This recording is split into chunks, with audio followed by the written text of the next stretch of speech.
தாய் தமிழ் உறவுகளுக்கு வணக்கம். விடுதலை சிறுத்தை கட்சிக்கு 5 மேயர் தொகுதிகள் ஒதுக்கினார். விடுதலை சிறுத்தை கட்சிக்கு 5 மேயர் தொகுதிகள் ஒதுக்கினார் என்ற தலைப்பில் இந்த காணொளியை நாம் காண்கிறோம்.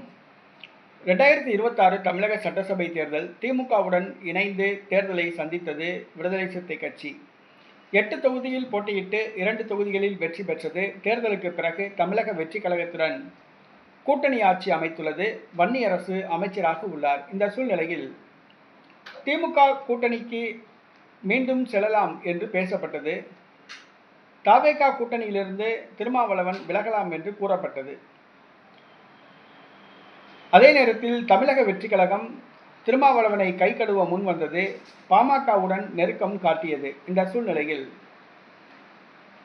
உளுந்தூர்பேட்டையில் நடைபெற்ற விடுதலை சிறுத்தை கட்சி மாநாட்டில் திருமாவளவன் அவர்கள் திமுகவுடன் ஒட்டும் இல்லை, உறவும் இல்லை என்று அறிவித்தார். இனிமேல் தமிழக வெற்றி கழகத்துடன் தான் கூட்டணி, விஜயுடன் இணைந்து விடுதலை சிறுத்தை கட்சி பயணிக்கும் என்று தெரிவித்தார். இது விஜய்க்கு மிகுந்த சந்தோஷத்தை கொடுத்துள்ளது. 100 நாட்கள் கழித்து தான் யாருடன் கூட்டணி என்பதை திருமாவளவன் அறிவித்தார். நேற்றைய தினம் தலைமைச் செயலகத்தில் ஜோசப் விஜயை சந்தித்து தனது கூட்டணி அறிவிப்பு சம்பந்தமாக பேசினார். முறைப்படி தவேகா கூட்டணியில் இணைந்ததாக அவர் அறிவித்தார். தற்பொழுது உள்ளாட்சி தேர்தல் நடைபெற உள்ளது. திருமாவளவன் 5 தொகுதிகள் கேட்டார். 1 தொகுதிதான் ஒதுக்கப்படும் என்று தவேகா தரப்பில் ஏற்கனவே தெரிவிக்கப்பட்டது.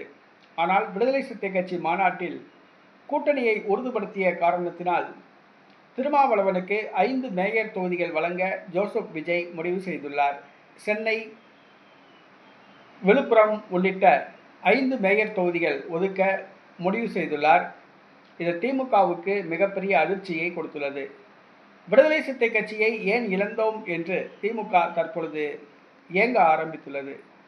விடுதலை சிறுத்தை கட்சிக்கு 5 மேயர் பதவி கொடுக்கப்பட்டது தவேகா கூட்டணி கட்சிகளுக்கு எரிச்சலை கொடுத்துள்ளது. ஏனென்று சொன்னால் கண்டிப்பாக தவேகா மற்ற கூட்டணி கட்சிகளுக்கு 5 தொகுதிகள் கிடைக்காது, 1-2 தொகுதிகள் தான் கிடைக்கும்.